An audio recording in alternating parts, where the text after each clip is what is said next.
today, and I thought, well, isn't that strange that he had the same topic, or basically a lot of the same things. But if you look on the back of the bulletin, it has justified.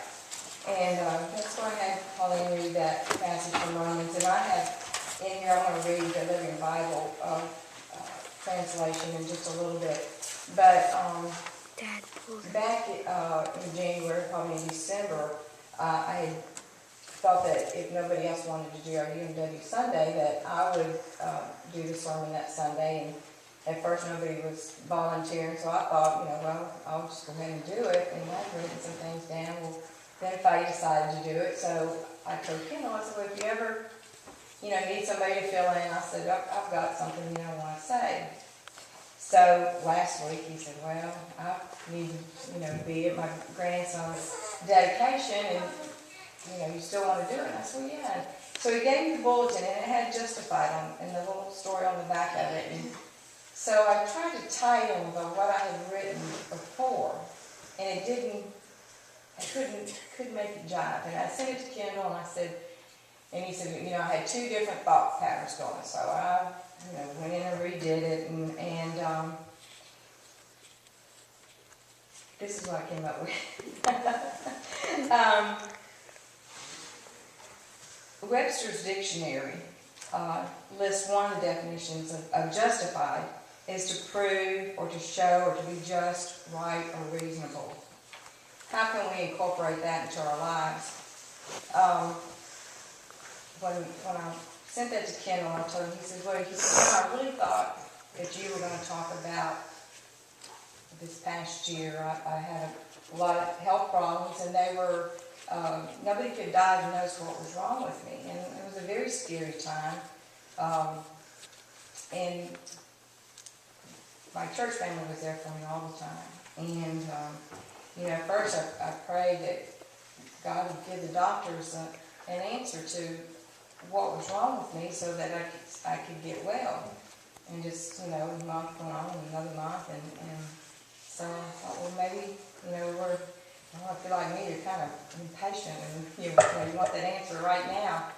And, but I believe that things happen for a reason. God puts things in our past to maybe wake us up to go to Him in prayer and seek His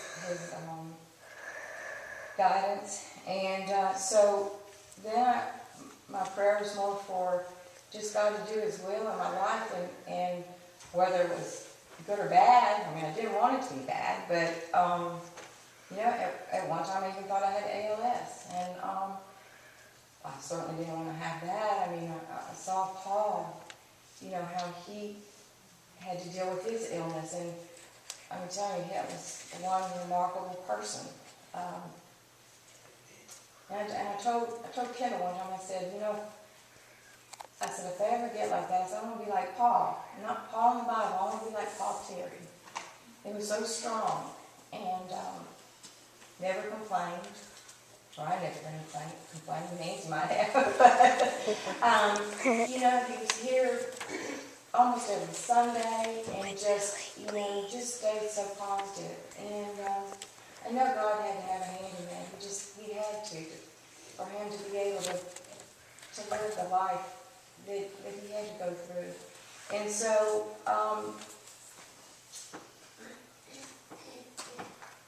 getting back to justified, in on the back of the brochure, the bulletin, it says that Paul was a great man, and passion and energy, and he just wanted to shout from the mountaintops that we are justified, that to be justified by faith is to be made right with God, it's to be made whole, to be restored to the place where we are supposed to be with God.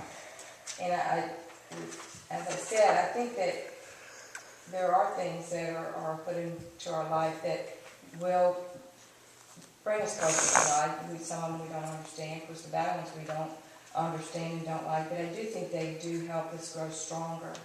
And the writer of today's story said that a long time ago, typesetters when they had to do their job to make everything line up just right, it was a long and laborious job.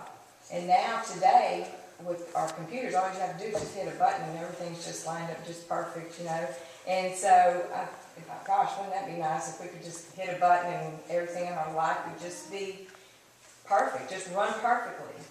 And but when we try and do things ourselves, it doesn't work out.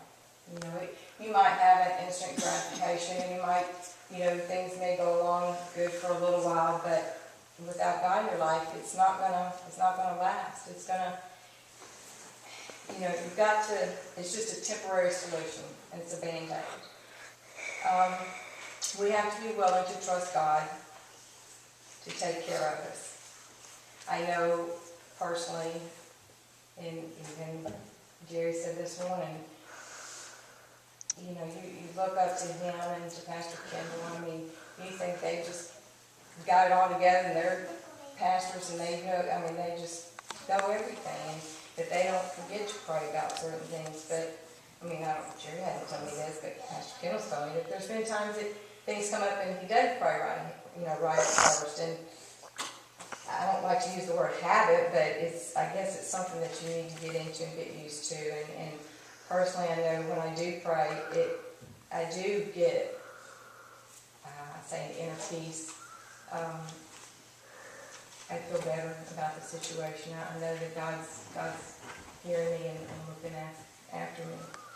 A few weeks ago, Pastor Kendall in one of his sermons said that God has a plan for our future, but it does not mean that we do not have to have a plan. Each day we live is a gift from God. Maybe that's why they call it today is the present. It is a gift.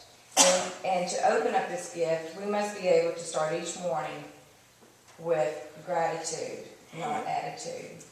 We need to start each morning with a prayer to God and offer to yourself to God for the rest of the day with a prayer that may be something like this, or just any kind of prayer. But Lord, thank you for this day. Thank you for the opportunity to represent you to everyone I meet and in everything that I do. And thank you for grace enough to handle whatever difficulties come my way. In Isaiah 41:10, it says, Fear thou not, for I am with thee. Be not dismayed, for I am thy God. I will strengthen thee, yea, I will help thee. Yes, I will uphold thee with the right hand of my righteousness. I kind of skipped around in my thing.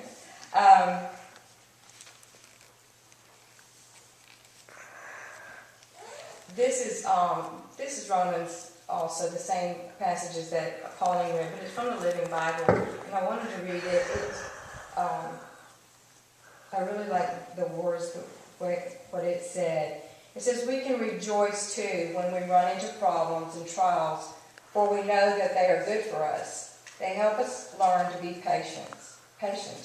And patience develops strength of character in us and helps us trust God more each time we use it, until finally our hope and faith are strong and steady. Then when that happens, we are able to hold our heads high no matter what happens and know that all is well. For we know how dearly God loves us, and we feel this warm love everywhere within us, because God has given us the Holy Spirit to fill our hearts with His love. When we were utterly helpless with no way of escape, Christ came at just the right time and died for us sinners who had no use for Him. Even if we were good, we really wouldn't expect anyone to die for us, though that might be barely possible. But God showed us His great love for us by sending Christ to die for us while we were still sinners. And that also, Jerry, basically says what you said this morning too. I mean, it just, I think it's funny sometimes how things, just like the program this morning that was on TV, it just kind of dealt with what I was talking about, and then just what I have been saying. some people thought I was real brave when I was sick and that I was handling the stress very well. But in reality, I wasn't. I was scared. And when I got real scared, I did go to the Lord in prayer. And sometimes I'd call Kendall and get a little extra moral support. But like I said, when I do go to the Lord in prayer, I do get that comfort and peace in my heart, and it does make things better. So,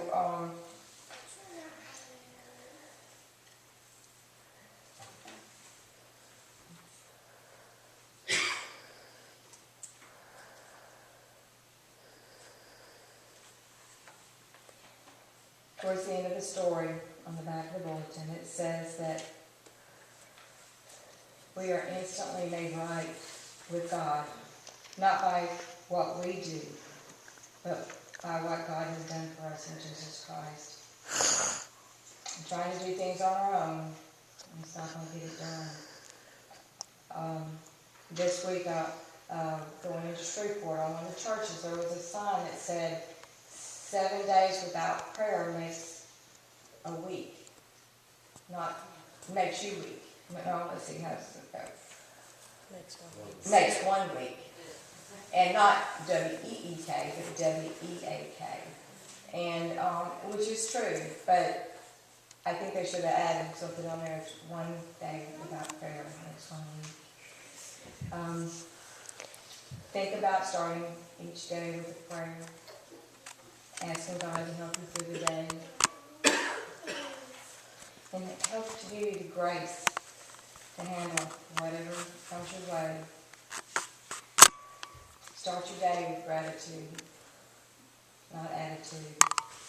And in Frank's song, he said, see the buds unfolding on the trees. I couldn't walk fast enough to do the rest of the words, but open up, let yourself go. Give yourself to God. Give your gifts. Make a difference in someone else's life and in your life. Jerry, you close this with some prayer?